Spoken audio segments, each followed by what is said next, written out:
Welcome back Rukma. मेरा question आप दोनों से है। आजकल स्पेशली सोशल मीडिया जो है उसने तो मतलब हर चीज़ जो है वो इतनी एडवांस कर दी है। छोटी मोटी जो कोई मिस्टेक होती है उसको इतना ज़्यादा हाईलाइट किया जाता है। अगर स्पोर्ट्समैन जो है ये चीज़ देखी जाती है कि उनका कोई गलत ट्वीट हो वो इस तरह वायरल हो जाता है और स्पेशली उनकी इंग्लिश को भी काफ़ी ज़्यादा क्रिटिसाइज़ किया जाता है। तो इस तरह की चीज़ें पब्लिक के लिए तो ऑब्वियसली बहुत अम्यूजिंग होती हैं, लेकिन एज अ स्पोर्ट्स पर्सन ये मुझे लगता है कि काफ़ी ज़्यादा आपके मेंटल हेल्थ पे भी अफेक्ट होता है। बिल्कुल होता है, आपको केयरफुल रहना होता है हर चीज़ पे। ख़ास तौर पे जब आप लाइव टेलीविज़न कर रहे होते हो, कोई लाइव इंटरव्यू कर रहे हो, तो आपको ये माइंड में रखना चाहिए कि गलतियाँ होती हैं और होंगी गलतियाँ। मेरे साथ भी काफ़ी दफ़ा हुआ है कि लाइव इंटरव्यू के दौरान कभी कुछ ऊपर नीचे हो जाता है, लेकिन यही है कि it's all part of the process और आप सीखते हो। अभी कुछ अर्से पहले मैं एक टूर्नामेंट कवर कर रही थी और I was sharing the commentary box with some of the biggest names in commentary. बाहर से इंटरनेशनल क्रू आया हुआ था और मेरे से बहुत सीनियर सारे, और हम सब कमेंट्री रूम में बैठे थे और आपस में डिस्कशन वो ये कर रहे थे कि उनसे क्या क्या गलतियां हुई हुई हैं लाइव टीवी पे, और वो हंस रहे थे and they were just joking about it, having a lighter moment about it. मेरा वो पहला बड़ा प्रोजेक्ट था तो मैं उनको देख रही थी, मैं कह रही थी वाओ, इस लेवल पे भी अगर इनसे गलतियां होती हैं और वो सीखते हैं और वो एंजॉय करते हैं, तो you know you should not take yourself that seriously. हो जाती हैं लाइव टीवी पे गलतियाँ, बट यही है कि यू मूव ऑन।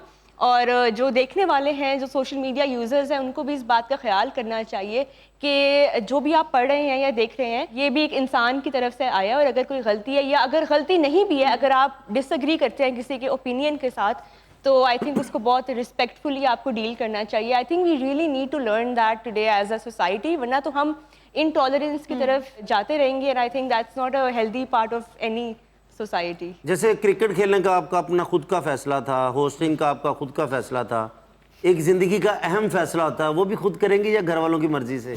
मैं बिल्कुल खुद ही करूंगी। तो क्या कोई है ज़हन में, कोई क्रिकेटर होगा या फिर कोई हॉकी खेलता होगा? नहीं नहीं, कोई खिलाड़ी कोई मेरी फील्ड के साथ तो नहीं होगा, यही मुझे पता है, क्योंकि लेकिन कैसा होगा? अभी भी तो इतनी प्यारी हैं आप, तो होता ना कि ख्वाबों का शहजादा भी होता है, तो कैसा कोई हमें भी बता दें, पता नहीं फिर आपने मिलना मेरे माइंड में इस वक्त कोई लिस्ट नहीं है कि कैसा होगा, लेकिन बस ये है कि खाने पीने का शौकीन होना चाहिए, बिकॉज मैं बहुत खाती हूँ। अपना रेस्टोरेंट है, मेरे को मुंडा बहुत अच्छा होगा अगर उसका अपना रेस्टोरेंट। अगर जो भी उन्होंने कहा है खाने पीने का शौक होना चाहिए। हाँ ठीक है। और आपको ये सिर्फ खाने का है या बनाने का भी है? बनाने का भी बहुत शौक है, क्योंकि मैं काफ़ी सालों से जो है वो अकेली रहती हूँ, क्योंकि मैं बाहर पढ़ने गई हुई थी तब भी मैं अकेली थी। तो जब आप अकेले रह रहे होते हैं तब आपको ये चीज़ें सीखनी पड़ती हैं, तो कुकिंग वगैरह का मुझे शौक भी बहुत है और खाने का उससे भी ज़्यादा। अच्छा, खाने पीने का शौक हो और इसके अलावा प्यारा कितना आपसे ज़्यादा हो या कम हो? मेरी टक्कर का हो। इतना प्यारा तो पाकिस्तान च नहीं है।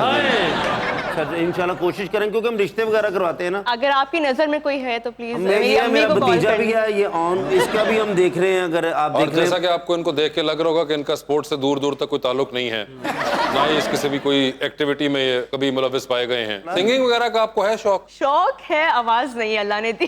ठीक है, मतलब you are into music. I enjoy music. Yes. किस किस्म का म्यूजिक पसंद है? आजकल I am really enjoying Pakistani pop music, जो एक नई वेव आई है, एक बड़ा अच्छा ओरिजिनल म्यूजिक बन रहा है काफ़ी अरसे के गैप के बाद।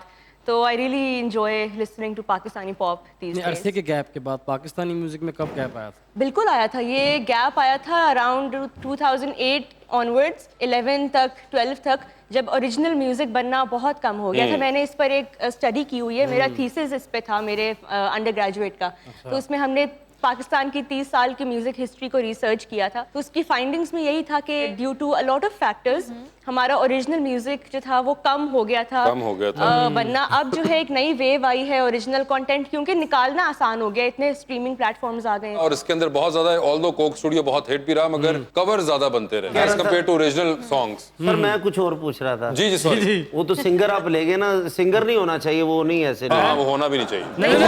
म्यूजिशियन भी हो कोई, म्यूजिशियन और शानदार। अच्छा, कोई कमाता अच्छा हो, प्यारा हो। बिल्कुल। तो अच्छा, इंशाल्लाह हम दुआ करेंगे। कितना प्यारा हो ये बताएं। अभी मुझे कोई रेफरेंस पॉइंट नजर नहीं आ रहा कि मैं दिखाऊं कि कितना प्यारा हो, लेकिन आपको कौन से हीरोज गुड लुकिंग लगते हैं? चलिए इसका बता दें, इनको यही पता होगा। Chris Hemsworth. अच्छा, तो एक मिनट, सारे क्रिस हेम्सवर्थ का पता है आपको? और का पता है? थॉर थोर सानू धुंध च जाओ लगी थोर लगदी है वो जो हथौड़ा लेके जो भाई एक आते हैं। पाकिस्तान में तो ऐसा नहीं पॉसिबल। नहीं मगर उन्होंने अपना रेफरेंस तो दिया ना, अब आपने आपने मांगा पूछा था। ना कि कितना प्यारा हो, तो वो रेफरेंस वो है। आई थिंक नीचे करने। इंटरनेशनल जाना पड़ेगा। हाँ इंटरनेशनल जाना पड़ेगा। और वो कह रही कि गुजारा भी अगर आप क्या करेंगे थॉर के बाद, मतलब थॉर की तो हाइट ही अच्छी खासी है। हाँ तो भाई अब देखिए ना, वो अगले ने अपना स्केल यहाँ रखा हुआ है। अजहर भाई इसलिए खुश है क्यों, कह रहे मैं सारे मामले से पहले के कर चुका हूँ। नहीं आप बताएं जितने आप प्यारे माशाल्लाह, मुझे आपकी भी लव मैरिज लग रही है। नहीं जी, अच्छा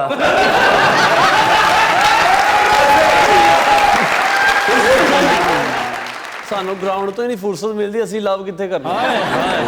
और अगर वो होता है ऐसा केस तो वो फिर भाभी को पता होता कि हॉकी के अंदर क्या क्या होता है। वो बेचारे बता तो रहे कि बार बार बता के जाता हूँ। ਇਹਨਾਂ ਤੇ ਨਵੀਂ ਹਾਕੀ ਲਿਆਂਦੀ ਭਾਬੀ, ਕੱਪੜੇ ਧੋਣ ਲੱਗ ਪਈ ਉਹਦੇ ਨਾਲ। लेकिन ऐसा मशवरा आप अरेंज मैरिज का देंगे या लव मैरिज का? नहीं जी, जैसे जैसे आपकी लिखी हुई है वैसे ही आएगी। कितनी देर हो गई आपकी शादी को? 1 साल हो गया। एक साल ਲੱਗਦੇ हुआ? 5 ਸਾਲ ਨੇ। अच्छा एक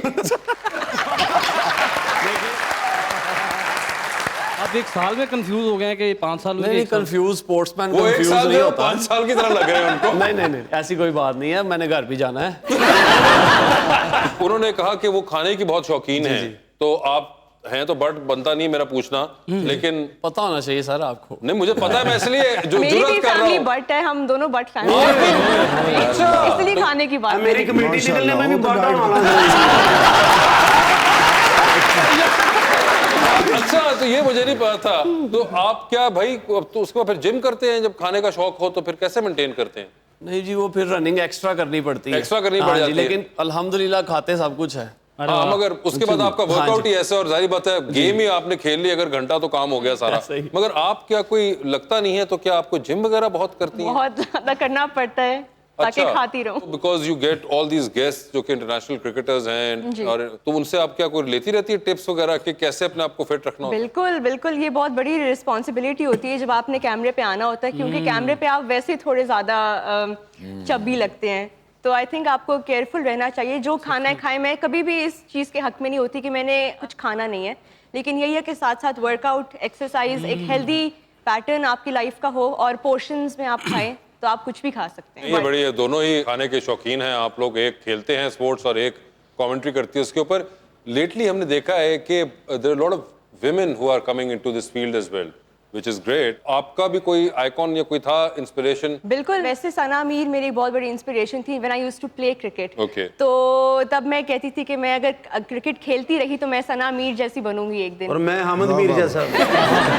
तो वो हमारी कंट्री का एक एसेट है, और अब भी वो भी ब्रॉडकास्टिंग में आ गई हैं। तो अभी पिछले महीने मैंने उनके साथ काम भी किया, तो मुझे बहुत एक I felt a lot of pride in it कि ये मेरी आइकॉन थी, और अब मैं इनके साथ स्टेज शेयर कर रही हूँ, उनके साथ पैनल शेयर कर रही हूँ।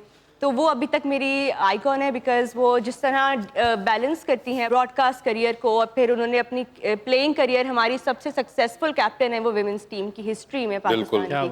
तो उसके अलावा उरूज मुमताज़ हैं, वो भी बहुत ज़्यादा अच्छा काम कर रही हैं। और आपने सही कहा कि अब ज़्यादा लड़कियां आ रही हैं इस फील्ड में, पाकिस्तान में नहीं पूरी दुनिया में। और ये ट्रेंड जो है, ये आई होप कि ये ऐसे ही जारी रहे, because we do need to see more women talking about sports Yes. And presenting sports. Presenting sports, बिल्कुल ये होना चाहिए और एक बड़े पॉजिटिव चीज़ है। एंड आई थिंक आप सना हो गई, अरूज, आप, Zainab, I think you guys are doing a great job. और एक बड़ा प्लेजेंट एक चेंज हमें नजर आता है स्क्रीन के ऊपर, आइदर इट्स द स्क्रीन और even while you guys are commentating, so that's a great thing.